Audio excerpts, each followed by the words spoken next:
So welcome along to number 41 of my Pixiecast, and this is a very special edition because this man has got a very special story to tell us all about his involvement with Pixies. I'm heading back over to the east coast of the United States, and I'm talking to Jeremy Macomber-Dubs. Hi, Jeremy. How are you? I'm doing great. How are you doing, Andrew? Yeah, I'm very well, thank you. It's great to see you and speak to you. So whereabouts in the States are you? I am in Massachusetts. I'm in not the Boston area, though. It's more western Massachusetts. Okay, so you're sort of inland. Yeah, and it's called Northampton. It's actually near Amherst, which is where Charles Thompson lives. That's where he lives. Okay, Yeah, So, and you've always lived there, have you? Is that where you were born and bred? Oh, no, actually, I'm from Pennsylvania.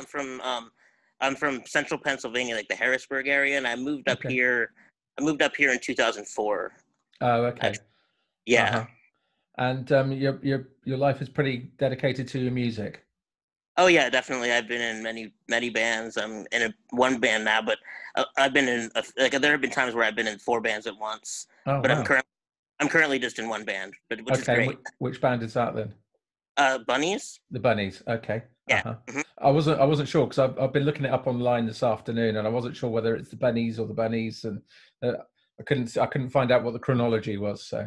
Oh right, yeah. Well, it started off as the Bennies years ago in Pennsylvania, and then when we moved up here, it kind of evolved into Bunnies, which is like what we do now. It's like a pretty strange project that we do, like kind of sci-fi, weird, psychedelic.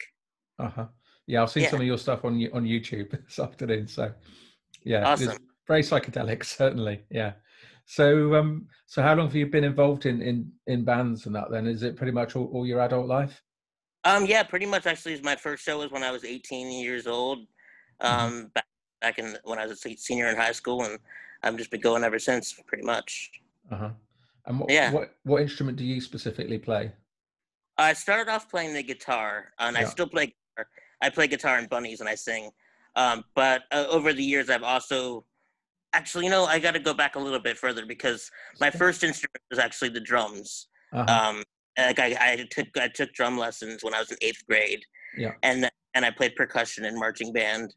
And then eventually I got a guitar, and that became my main instrument.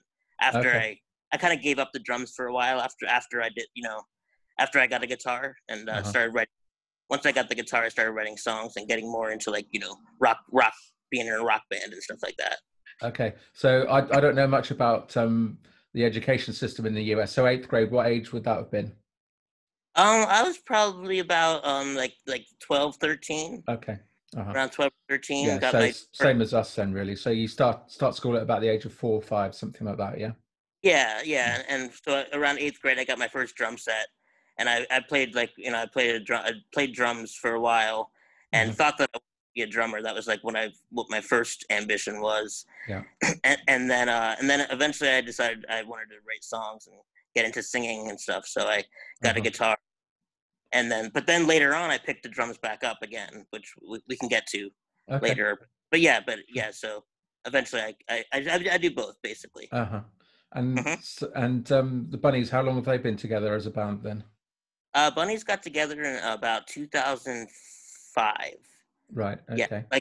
Well, my friend Jack and I, we've been in a band together for a while. He was in the Bennies. Yeah. Also, and then which eventually became Bunnies. So I've been playing music with him for forever, like since the 90s, so.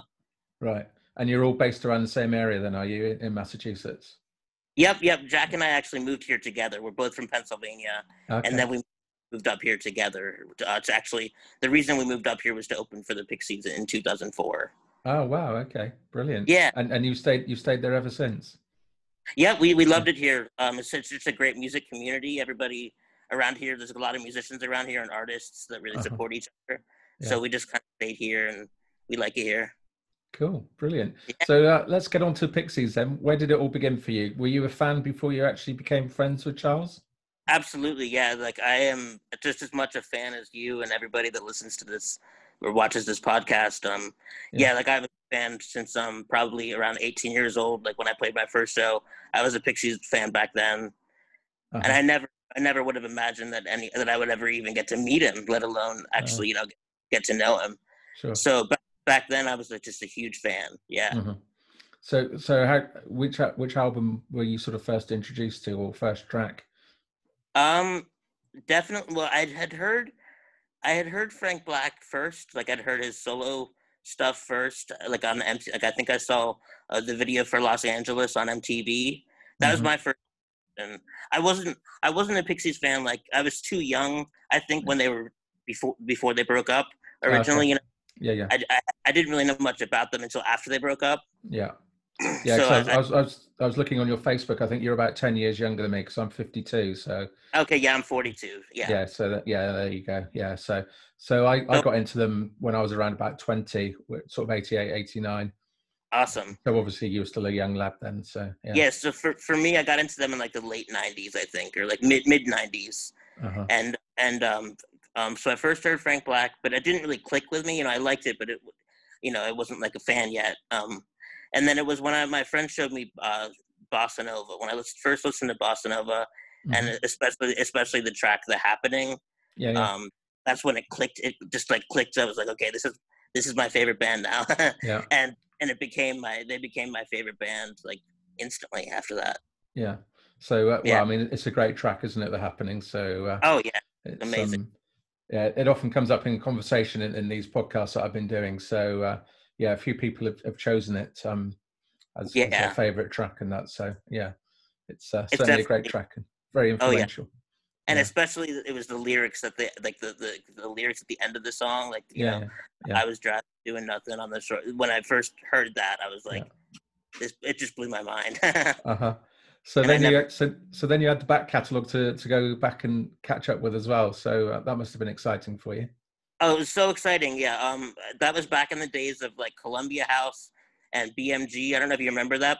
I don't know what it was like in the UK, but what you could do this thing where you in order to sign up, they would send you like 12 free CDs. Okay. And just to sign up for this Columbia House deal. And so I instantly, like, because I love that the Bossanova so much, I just ordered all Pixies and Frank Black and Breeders, and just like got everything like all at once. Yeah. I just like that's just everything. That's all I listened to for years was all just catching up with all the Pixies albums and Frank Black albums, and it was amazing. And life's never been the same for you since, really. Exactly. Yeah, I became obsessed basically, and then it was like around 1998 was the year I met Charles. Okay. So what music were you into before you heard Bossanova then? What would you have been listening to? Definitely, like I was listening to Nirvana at the time, and like you know the current music, like grunge music, but mainly I was a Beatles person my whole life. Good choice. Yeah, like since about 10 years old, I was just mainly like obsessed with the Beatles, and then the Pixies were kind of like my second Beatles. You know, like they were the next band that I became really obsessed with.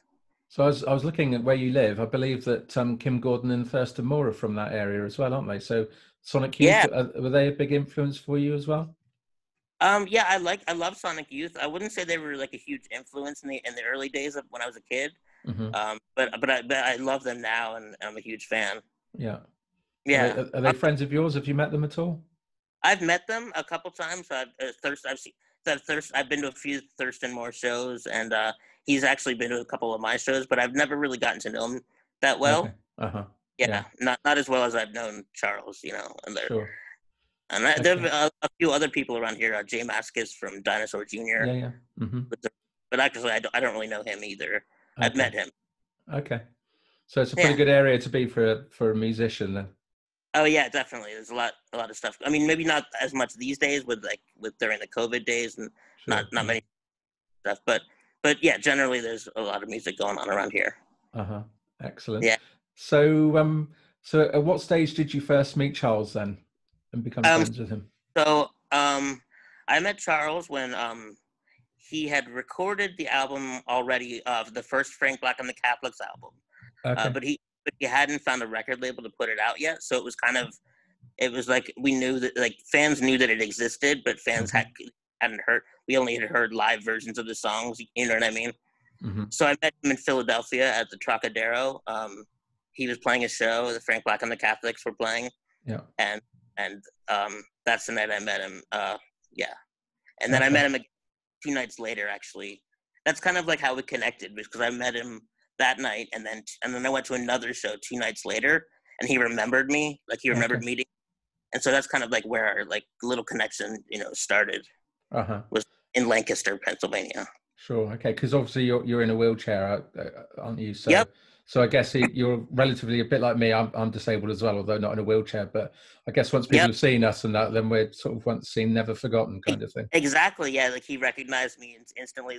The second time he met me, and he was that, and it was amazing. Like that second meeting was so incredible, because the first time the 2 nights before when I had met him, I gave him a tape, a cassette tape with maybe like 4 or 5 songs on it or something, some demos. And like when you never actually think that the person you give a tape to is going to like even listen to it, or maybe someday they'll check it out, but you don't expect anything, And then 2 nights later, I met him, and he actually, when he saw me, he was like, you gave me that tape, and I listened to it. I really liked it, and it reminded me of Jonathan Richman and from the Modern Lovers, and I was like, wow, and it just blew my mind that he actually, even took the time to listen to it. Yeah, no, that's amazing. That's completely amazing, isn't it? Like you say, because there's some on this podcast we talk about a DJ over here who's sadly not alive anymore, called John Peel. I don't know if you've heard of him, but John Peel he was really influential over here as a DJ, and actually he helped to sort of break Pixies over here as well to make them popular. And people used to just sort of turn up outside the BBC studios and leave demo tapes and send him all sorts of stuff, and he would always listen to those tapes and that as well, and it was a chance for people to sort of get some airplay and that as well. So they probably used to drop stuff off and think, oh, he's never going to listen to it and that, but he always did. So that's awesome. Yeah, it's just that perseverance, I guess, isn't it? And just having the balls, which obviously you did, to say, hey, listen to my tape. Right, yeah. And it was just, that was an amazing night. And he actually dedicated a song to our band that night. He was like, this song, he played The Man Who Was Too Loud, and that song is about Jonathan Richman. Okay. And because he said that our band reminded him of Jonathan Richman, he dedicated that song to us that night. He was like, this song goes out to the Bennies. And we just like flipped out, like it was incredible. Like Frank Black is saying our name on stage. That's amazing. Wow. Yeah. And yes. And so then after that, it was a couple years until I saw him again. But what happened was, it was really interesting. I was a member of a Frank Black discussion group, like a Yahoo groups, like back in the day. And Charles became a member of that group. Okay. And he was kind of like under the radar, low key. Like he didn't say he was Black Francis, but he left a comment on somebody's post, and somebody had asked about his song, and he just left a comment. No such Frank Black song exists, and that's all he said. And I was like, how does that guy know? How does he know no such Frank Black song exists? So I wrote to him, and I was like, I just had a feeling, and so I said, are you Frank Black? And he wrote me back. He was like, are you Jeremy from Pennsylvania? And I was like, yeah, I am Jeremy from Pennsylvania. And then we struck up this pen pal like relationship for a couple of years. And I would like send him, because I would send him some of my music, and he would give me advice and things like that. Yeah. And eventually, by the year 2000 was the year I was like, I heard that the Catholics were playing a show in Philadelphia, and they were also playing a show in DC. So I was like, hey, Charles, is there any chance that my band could open up for you? Yeah. And he was like, instantly, like no hesitation. He was just like, yeah, sure. Wow. Go for it. Let's do it. And, again, like just blowing my mind, continuing to blow my mind. We played 2 shows with Frank Black and the Catholics. And that's kind of like how I really struck up like a working relationship with him. Yeah. Was that year. That's amazing. That's really amazing. It was like, it was like a dream come true. It was more than a dream come true. You don't even dream of things like that sometimes. It's things that great. But again, you had the balls to sort of email him or contact him through that group and say, are you Frank Black? And he's like, yeah. I am actually. So. Had And you it not actually, done that, then none of that would have happened, would it? exactly right. Yeah, Yeah. it's pretty amazing. So around about 2000, then obviously Pixies hadn't reformed, and he was still very much with the Catholics. So Yep. how did you feel about his solo career and the Catholics and that? Were you a fan of that work as much as you were the Pixies? Absolutely. I was such a huge fan of the Catholics. Like, we got to see them play every night for a whole month in the year 2002. Wow. That's when he invited us out to go on tour with him Yeah. and the Catholics, and that was such an incredible month. It was November of 2002, and it was Frank Black and the Catholics, Reed Paley, and David Levering. That was like the three of us, the three acts. It was like a circus. It was like we were like a circus, like actually every night. Like David David Levering doing his magic act. Yeah. The scientific phenomenalist, and then we got to see the Catholics play every night, and they were just such an incredible band. Wow. And I just fell in love with their songs. Like that was around the time that Black Letter Days and Devil's Workshop had just come out. Yeah. And so like those are the songs I got to see mainly every night, and just like absolutely incredible. They were such a great band. So was that touring all around the States then, was it? Mainly just the East Coast. Okay. You started like up here in Massachusetts actually, and we went down to like Georgia and South Carolina. Yeah. And all the states in between, that kind of thing. Okay, brilliant. And I mean, you know, obviously I've said about you being in a wheelchair and that. I mean, that must be quite a feat getting all that together, really, because of your own sort of mobility and accessibility and that into venues and that kind of thing and that as well. So yeah, music venues are not, even still today. I know. Even today, venues are very not wheelchair accessible. So there's stairs all over the place. You know, I'm lucky that I only weigh like a little less than 100 pounds, so people can kind of pick me up and carry me somewhere if they have to. Sure. You know, it's like a really hard place to get to. But I've managed to do it and stuff. Actually, speaking of my wheelchair, if you don't mind me mentioning, I forgot to say that the first time I opened for Charles at the Trocadero in Philadelphia in 2000, I fell out of my wheelchair during our performance. Oh no! Oh my God! Yeah, it was crazy. It was like it worked out. Like it was weird. I was just like really into the music, and it was probably like I had never fainted in my life, but I fainted. I don't know if it's because I was nervous or just really excited or like a little bit of both. Wow! But I was like shaking my head and really into the music, and I was playing the guitar, and I kind of just like started to faint, and I fell out of my wheelchair, and just kept playing, and then I instantly woke up and kept playing the guitar. And then my brother-in-law like jumped on stage and picked me up and put me right back in my wheelchair. And the song he never stopped playing the song, like it kept going. And Charles was watching that night, and he still jokes around, still talks about it to this day. I've heard him tell his kids that story, and he always would tell me that like I should make that like a part of my act. Like you should fall out of your wheelchair more often. and I would do that, but like I probably wouldn't. I would probably get injured. Recommend it. Yeah, I might not be here doing this podcast today. One day it's going to hurt, isn't it? Yeah, exactly. The older you get, you don't bounce so well. The older you get, I find. So that's true. Definitely. It hurts a bit more when you have a fall, certainly. So, okay, wow. So that was 2002, and you did a tour. How many dates was that tour that you did with him? I think we actually only had like 3 nights off, so it was probably like 25, 27 dates. My God. It was the most I've ever done, even to this day. The most I've ever done as a musician, like just work, like playing a show every night almost. And then I think, it was right before Thanksgiving. It was like actually on Thanksgiving was when I went back home. It was on that day. I ate Thanksgiving dinner, and then I slept for like 17 hours after that. Okay. And at that stage, I mean, with your band, did you have sort of management or a record label or anything like that, or did you have to organize everything yourself? We just did everything ourselves. Yeah, because like similar to the first time I asked him, it was just through email. I think I was just like, "Hey, we open for you," and he said yes. Yeah. So we didn't have management. Yeah, we still don't. Right. Okay. Yeah. Blimey. Wow, that really does take some doing then to arrange all that stuff yourself and that as well. I mean, I guess he could help you out to a certain extent with stuff. Yeah, and like he set up all the shows and everything, so we really all we had to do was show up and play, and Yeah. Practice and that kind of stuff. So your band then, what would you say are your sort of your musical inspirations then? Well, I would say like maybe I listen to a lot of psychedelic music and stuff from the 60s. Yeah. And I'm also it goes further into the 70s. Like I love prog music and Genesis and all kinds of I love all that stuff. So you did a Harry Nilsson project as well, didn't you?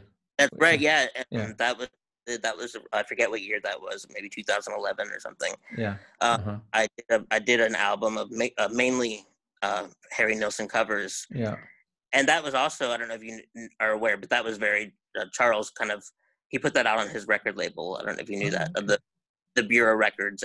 That was when Charles wanted to try starting a record label for a little while, and he put out that album. Oh, right. And, okay. Wow. Yeah, that started off as a Christmas present. I had done 4 Harry Nilsson covers that were kind of Christmas related. Yeah. And so I put them on a CD and sent them to a bunch of my friends and family as a Christmas gift. Yeah. And Charles and his family were the recipients of that, and he loved it. And he was like, "Hey, you should make a whole album of that." So he inspired me to make to turn that into a whole album. Wow. And then so he said, if you finish that, I'll put it out on my label. So yeah. Brilliant. So, yeah. It's been like it is incredible, isn't it? Just how little things can just dramatically change your life. Like I say, just sending that email to him. Exactly, it's really incredible, and it's just been like an upwards progression ever since ever since that. I've had Thanksgiving dinner at his house a few times. It's like things he would never even dream of. You know what I mean? He's just such a great friend. He's a great person. Yeah. So you're still in regular contact with him then, yeah? Yep. Yep. Even during the COVID days, he recently brought me like a care package of food and things. Wow. Yeah, because he grows. He grows on food on a farm at his house and stuff. So I saw him posting some stuff. I think it was on Periscope or something like that. One of the social media platforms with all vegetables and that on his in his kitchen.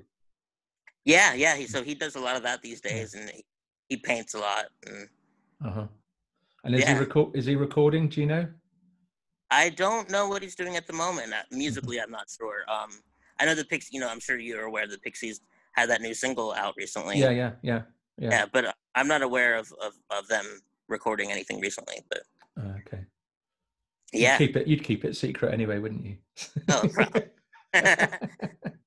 So then the band reformed in, what was it, 2004?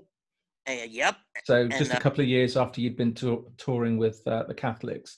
Did you know that they were getting back together, or did it come as a surprise to you?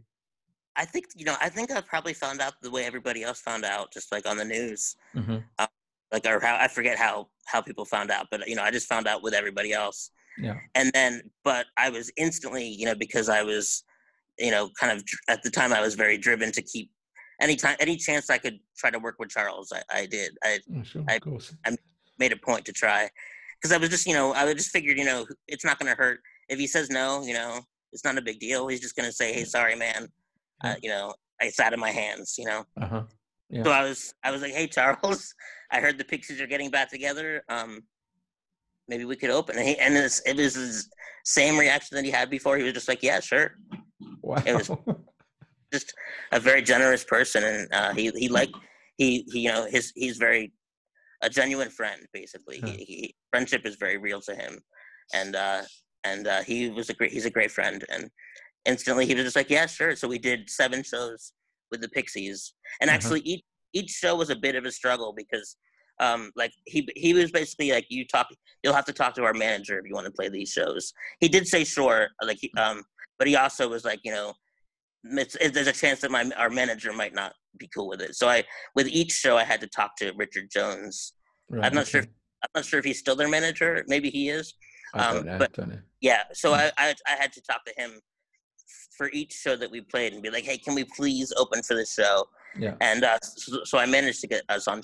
I managed to get 7 shows. Wow. And were they all East Coast as well? Were they? Yep. There were three in Massachusetts. There was like one here in Western Massachusetts and two in Boston, the Boston area. Mm-hmm. And then there was one in Philadelphia and then one in the DC area. Okay. Uh-huh. So five. Or no, that's only 5 shows. There were 7. There were 2 shows in DC and 2 shows in Philadelphia, 3 in Massachusetts. Right. Okay. Yeah. Uh-huh. And what sort of size venues were they? They were larger venues, much larger than we were used to. Like, with the Catholics, he would play regular, just rock clubs, and it'd be packed, like really big crowds. Yeah. But this was much different. Like, this was like arena size crowds, like thousands of people. And how was that then, opening up for Pixies in such a large venue as that? Was it scary? It was scary. Yeah. My Jack and I, my bandmates, we were all pretty nervous that night, but especially the first night. But it was great. It was amazing. It was one of the most memorable experiences of my whole life. It was incredible. Well, of course. And the rest of the band, are they all Pixies fans as well? Oh yeah, definitely. Yeah, we were all Pixies fans and all freaking out, basically. Wow. So that was 2004, was it? 2000? Yep, 2004. 2004. Yeah. That was a big deal then, the band getting back together. It was a big deal, yeah. And that was the reason we moved to Massachusetts at the time. So when I first asked Charles if we could open for the Pixies, and he said yes, we actually didn't have a drummer at the time. I didn't tell Charles that. Right. Okay. But so I was just, I just acted like our band was in great shape and we were ready to go. But we weren't actually ready to go. So that's why we moved up here to get ready for the tour. Because my friend Jack is originally from here, and he was familiar with the area, and he knew that we'd be able to find musicians. Yeah, exactly. So we found a drummer here instantly, and it all turned out great. And how long were your sets then when you were opening for the band? About a half hour. Okay. Maybe 25 minutes to a half hour, I think. And was there lots of after show drinking and stuff like that, or do you not get involved in that sort of thing? Absolutely. Yeah, there was a lot back then. I don't do that anymore. I don't really drink anymore. But back then, we were having a good time like pretty much every night. Which is why I slept for 17 hours when I got back, pretty much. My family was a little bit worried about me because I was sleeping so much when I got back. Yeah, but it's probably just as much adrenaline in that as well, I guess, and sort of just a bit of a crash really after the excitement. Oh, definitely, yeah. Yeah. And was your wife with you then, or your soon-to-be wife? Was she touring with you or not? Actually, I hadn't met her yet. I met her in 2010. Was the year. So back then I was just kind of a single guy, just in a band. Sure. And yeah, having fun every night. It was really fun. Brilliant. Okay. And I would say as a musician, the year that we toured with the Catholics, especially, was, in 2002. That was the most fun I've ever had. Right. Okay. Why was that specifically? Just because we partied so much and had so much. And with David Lovering especially, he also likes to hang out back then a lot, and we did a lot of hanging with him at the time. Yeah. And did he teach you any drumming, or were you not interested in the drumming at that point? Well, I didn't pick up drumming again, I would say, until like a few years later after that. Like I would say maybe 2010-ish. I started playing drums in a couple local bands around here. And it was actually a friend of mine. What happened was when I used to play the drums a long time ago, being in a wheelchair, it was a little difficult. I didn't change the setup of the drums. I played the pedal, the bass, the kick drum pedal like everybody else with my right leg. But my leg would just get tired. It's not that I couldn't do it, get tired fast. So that's why I didn't really stick with the drums. I didn't really have this. I didn't feel like I had the stamina for it because of that.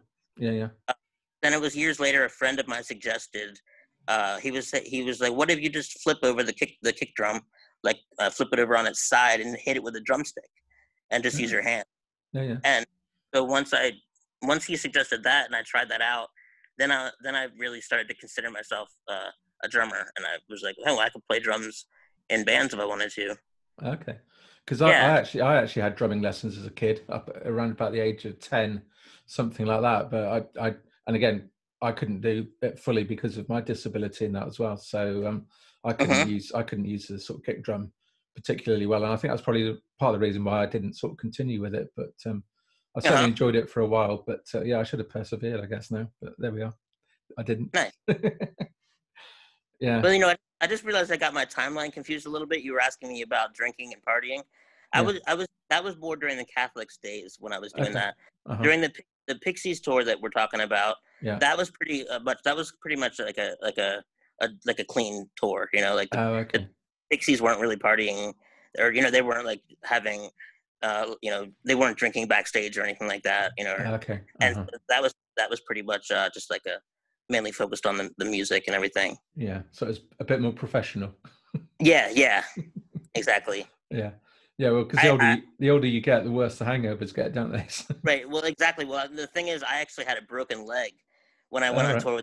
When I went on tour with the Pixies in 2004, because the month prior to that, we were doing so much, you know, like partying and playing shows, trying to get ready for the Pixies tour, that like I was drinking too much one night and I fell off a bar stool and broke my leg, and that's around the time that I like pretty much stopped doing that. You know, stopped getting like that, because you know I wanted to continue to be alive and play music. Of course, absolutely, so, and having the brittle bone disease that I have is mainly what caused the broken leg. You know, and so I kind of came to a realization that if I'm going to be drinking, you know, then it's more of a risk that I'm going to hurt myself eventually. Yeah, absolutely. So I know you're in your. I think you said you're in your living room, but you got some kit behind you there, which you got a very nice looking guitar and a big speaker amp there. That's my Fender Quad Reverb amp. And Charles has used that kit, I believe. He has used his amp, and I think he's used my guitar a couple times, but mainly he would come over. So around 2000, whatever year Indie Cindy came out, like the year prior to that, he called me. He had moved to Western Massachusetts. This is when our friendship really became an actual deep friendship. I would say, because prior to that, he was living in Oregon, and so he was more of a long distance friend. I would see him at shows. Sure. And you know, whenever we would play shows together, I would see him. But now he was like living in the area near where I live. Yeah. And he gave me a call, and you know, and he just out of the blue one day he gave me a call and he said, "Hey, I'm thinking about making a new Pixies album." And he knew I would be excited, like, you know, because like, you know, that's what everybody was like, hoping to hear. And so of course I was like really excited when he said that. And he was like, I was wondering if you might want to help me out, like help me try to, you know, put it together.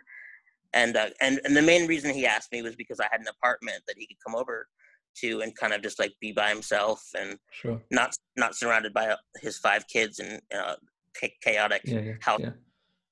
So he could just come over here and relax and kind of just focus. And so I just sat there with a microphone and held it up to his acoustic guitar and recorded him strumming the acoustic guitar for hours. And sometimes he would just stop and like take a nap on my couch. and then he'd get back up and strum some more chord progressions. And these all eventually became Pixie songs, like new Pixie songs. Wow. Yeah. So can you remember songs then that he was practicing when he was around at your apartment? Yeah, like Greens and Blues, Indie Cindy, so many. Like most of the songs off of that album. Yeah. Yeah, and then even songs ended up on Head Carrier were also songs that started off in my apartment. Wow. Bagboy was also one of them. Bagboy was an interesting one because it was different than it when he first started writing it. It had the same lyrics that you that you hear now, but it was like, you know how it's kind of talky, the lyrics.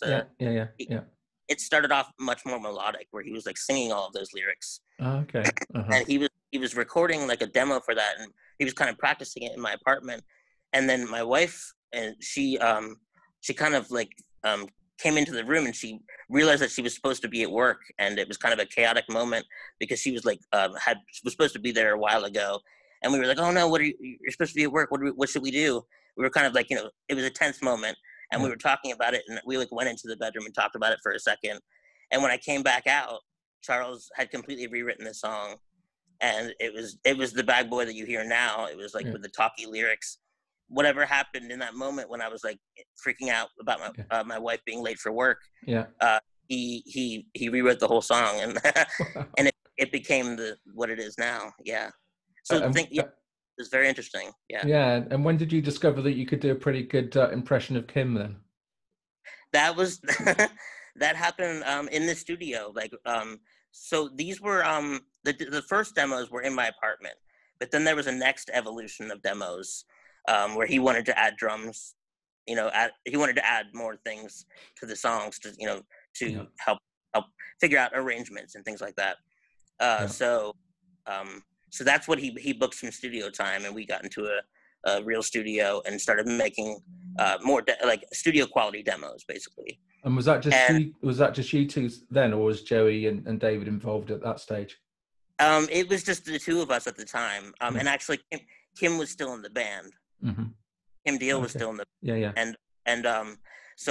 and she had heard these songs. Kim Deal, she heard Greens and Blues, What Goes Boom, Indie Cindy, and at least one other song, and she liked them, and she told them that she liked them.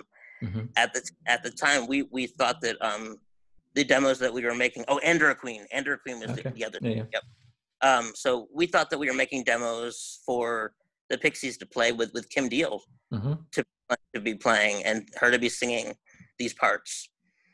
So when it came time to do Bagboy in the studio, all I was doing was just trying to sing what Charles basically sang the melody for me.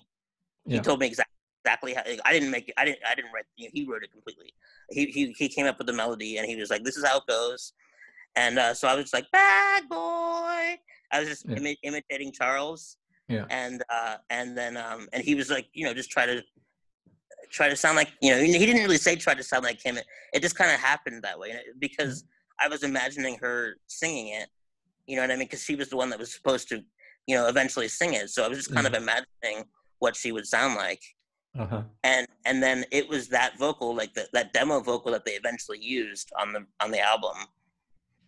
Cool. Because later on she would eventually, what would happen. But So those demo vocals were just as literally just for a demo when I did it, imagining what Kim would sound like. And it ended up on the official track.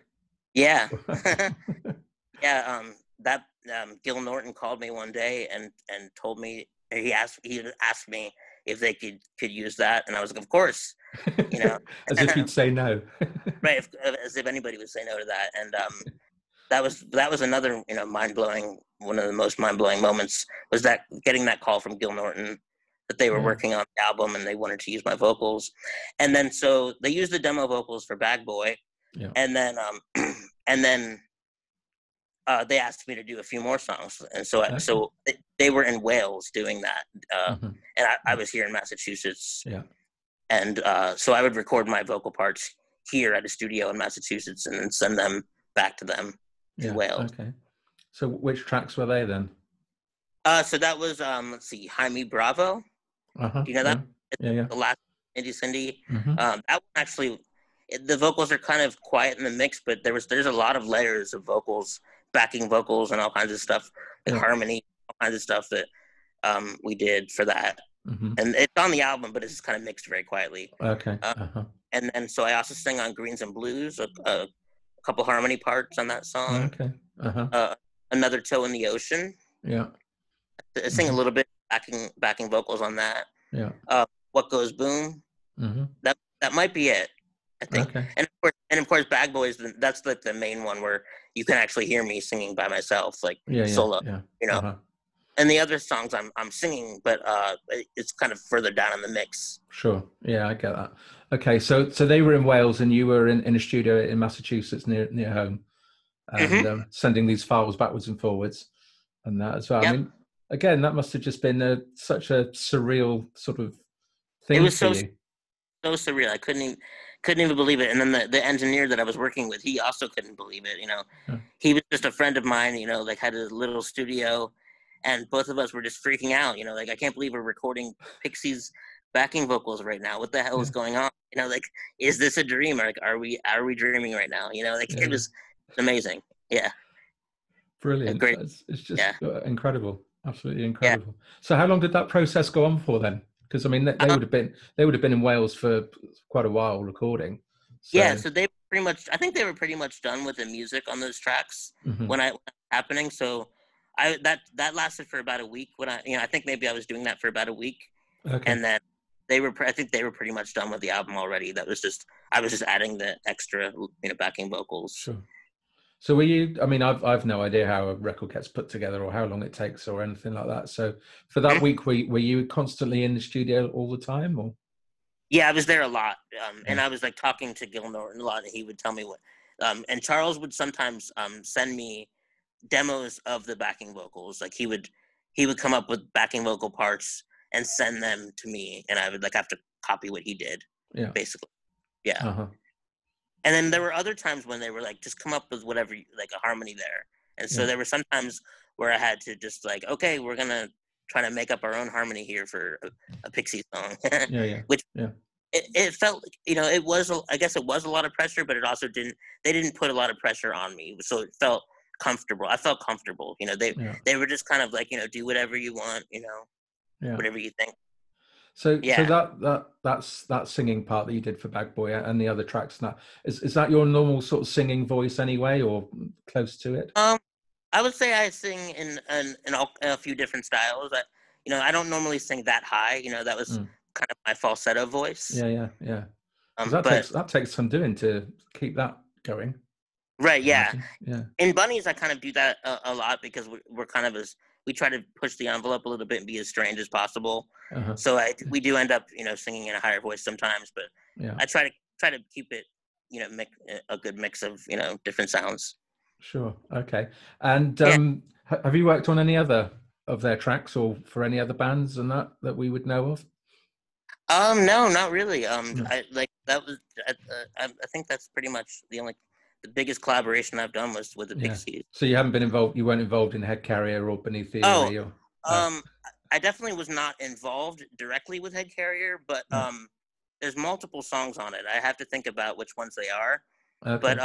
But Classic Masher is a great song. Uh-huh. He wrote that in my living room. Okay. So that was one that was written during the first batch of songs of Indie Cindy songs. Yeah. So I got to see the evolution of Classic Masher. It was very exciting because I always loved that song as soon as he wrote it. Yeah. And I was really excited when that came out on Head Carrier. Uh-huh. And then let's see. I forget what the last song on Head Carrier is. I don't know if you know it off the top of your head. I will get my phone out and look it up for you. I should know. Yeah. I should know, but I'm finding out doing these, so I don't know as much about the band as I thought I previously did. Where are we?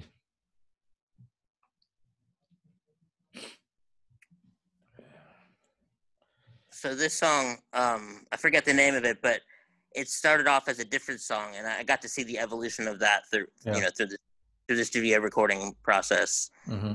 It started off as a song called Banks of the Drain. And that would, and then it became what it is now on Head Carrier. I'm getting there.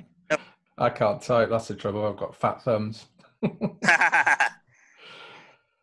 keep typing it, and then it goes to something else. Head Carrier. There'll be all these people shouting at me now saying it's you should know. Yeah, probably. So here we go.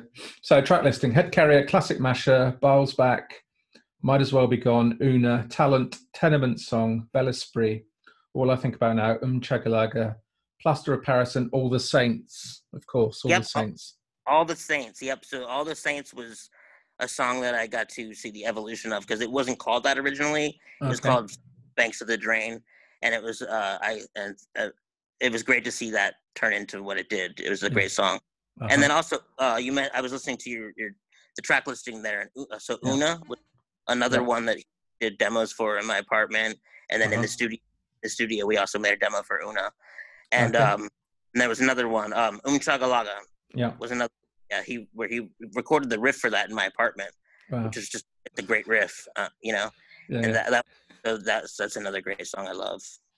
So yeah, so Head Carrier, I'm not on that album, but I helped out a little bit with the demos on this album, on that album. Yeah.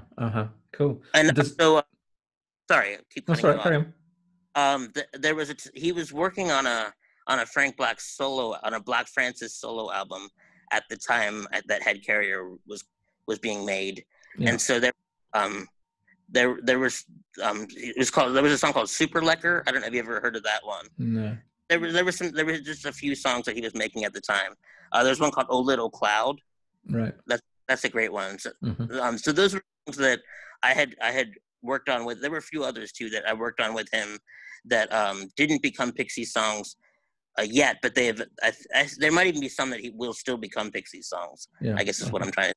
Yeah. Like he's got songs on the back burner. You know what I mean? Sure. And so there were songs. So you would just see, you know, eventually songs show up, you know, on things that he, like on Head Carrier. And actually, Beneath the Eerie, though, is the first album that they put out where I didn't know any of the material on it. So that was really cool. Also, just to hear a fresh Pixies album that I had no involvement with, which was, I love that album. Did you listen to the podcasts that they were doing when they were sort of previewing? I didn't the tracks? actually. I should have, but I didn't. Mm-hmm. Yeah. I mean, he's just so prolific. He must just be constantly writing lyrics and writing music and that all the time. Oh yeah, definitely. Yeah. And is that something that you do as well with your band? Are you always sort of writing tunes and lyrics and stuff like that?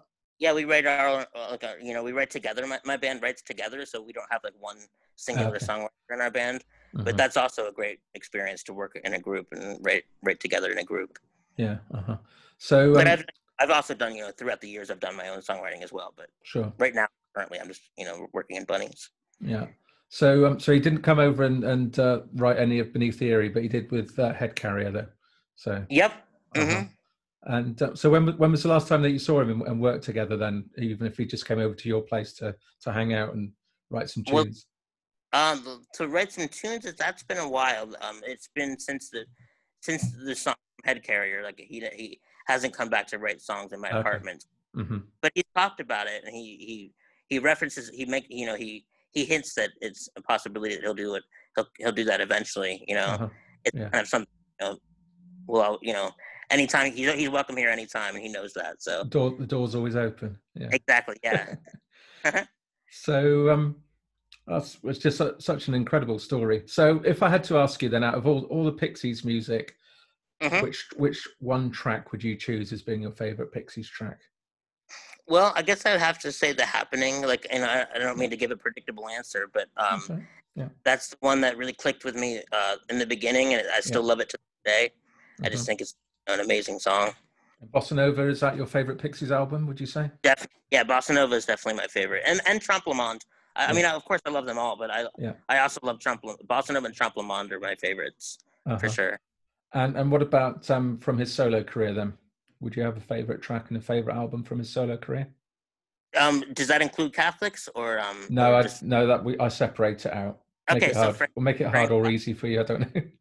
That's great. I love Teenage of the Year is such a great album. It is, yeah. Masterpiece. Let's go with Speedy Marie. I'm gonna go with that because I love that song. Yeah, it's a brilliant song. Yeah, it really is a fantastic song. Okay, and the Catholics then. The Catholics. Again, I love all of their albums. Devil's Workshop is probably my favorite Catholics album. I just love the sound of it, and all the songs are great. So I would go with His Kingly Cave, which is a song. His Kingly song on Devil's Workshop, which is about Graceland. I'm sure you knew that. You might have known that already. It's about. I don't know too much about Catholics actually. I've got a lot of learning to do about the Catholics. Okay. So yeah, that song is about Charles taking mushrooms and going to Graceland. Elvis's home. Yeah. It's okay. Yeah. So a lot of people say about Catholics that it's a bit more sort of country and Western inspired. Would you agree with that? I would agree with that. Yeah, definitely. And is that sort of genre of music that you like? I'm not a huge. I guess I don't listen to a lot of country music, but I don't mind music that's influenced by country music, and I like a lot of older country music, like Hank Williams, and that kind of stuff. But I'm not like a huge country fan. I'm more into the rock. Sure. And Wilco as well. They're often sort of referenced as well when talking about Catholics music. Yes, definitely. Yes. Yeah. Yeah, I like them. Yeah. So what other music do you like listening to then, Jeremy, apart from sort of psychedelic stuff, which I don't know very much about? And the Beatles, obviously, you said. Tell me a band at the moment that I should be listening to, a current band that you think are good. There's not a lot of current bands that I'm really into. I like the band Tame Impala. They're from New Zealand. They're really good. But there's not a lot of stuff that I'm really familiar with right now at the moment. Mm-hmm. And in terms of your own band, what are you doing at the moment in lockdown? Are you not able to get together and record? Or we haven't practiced since the lockdown. Actually, that's not true. We played one show with two. It was like a show where we played two cover songs.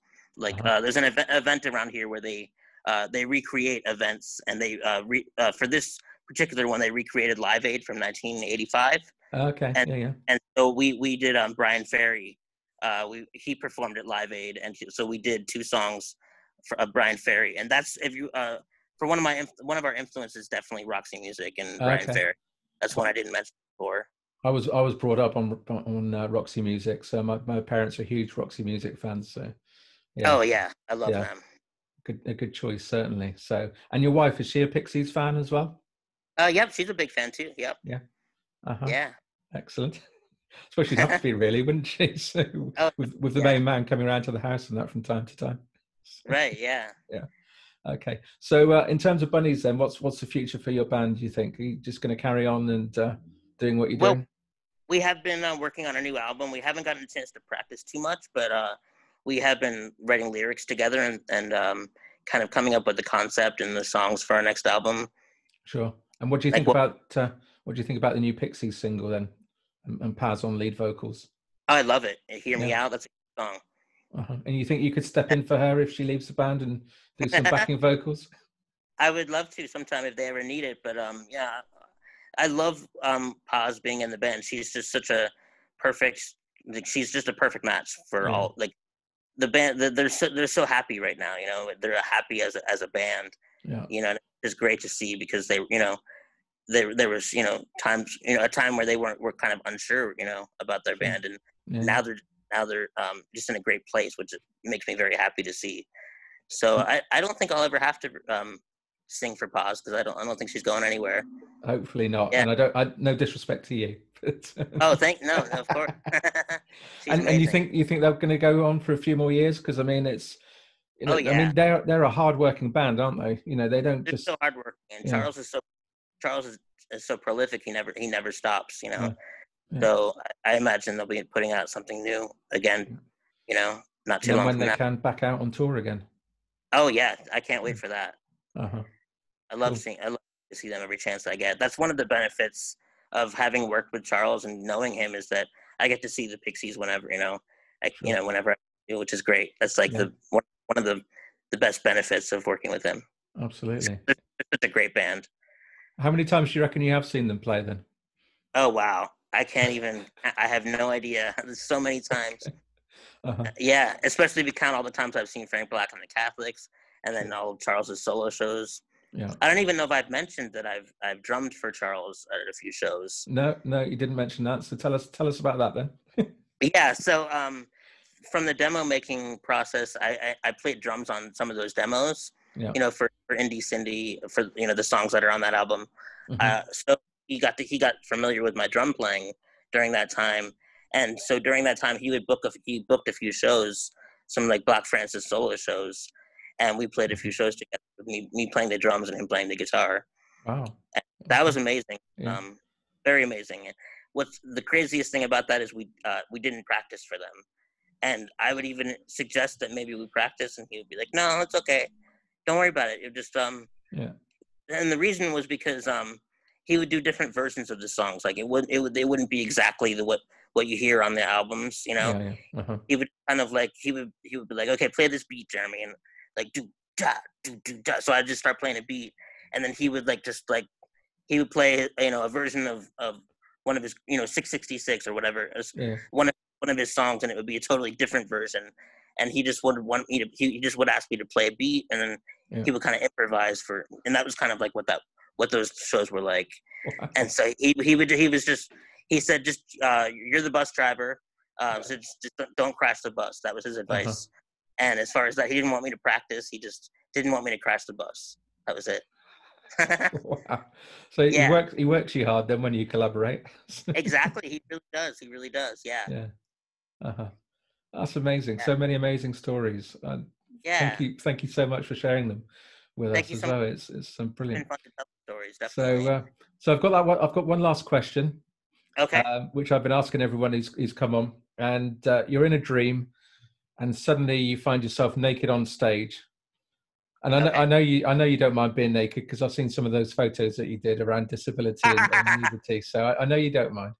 Okay. Which were brilliant as well. Very, very powerful. Thank you. So you're naked on stage in front of thousands of fans. Which Pixies song are you going to sing for them, Jeremy? That's a tough one. Let's see. I'm gonna go with Tame. Tame. Because I'm already for Tame. Really? Yeah. Because you're already out there. You're already out there. Letting it all hang out. You might as well just scream, shout, Tame. So yeah, I think that's that one. Brilliant. Okay, Jeremy, thank you so much for your time. It's been a delight hearing all your stories about your music, and also obviously your association with Pixies and that. And thank you very much once again. It's been brilliant. Thank you so much, Andrew. This was a really fun experience. I had a great time. Good man. Thank you. All the best to you. You take care. Yeah, you too. Cheers. Take care. Bye. Cheers. Bye.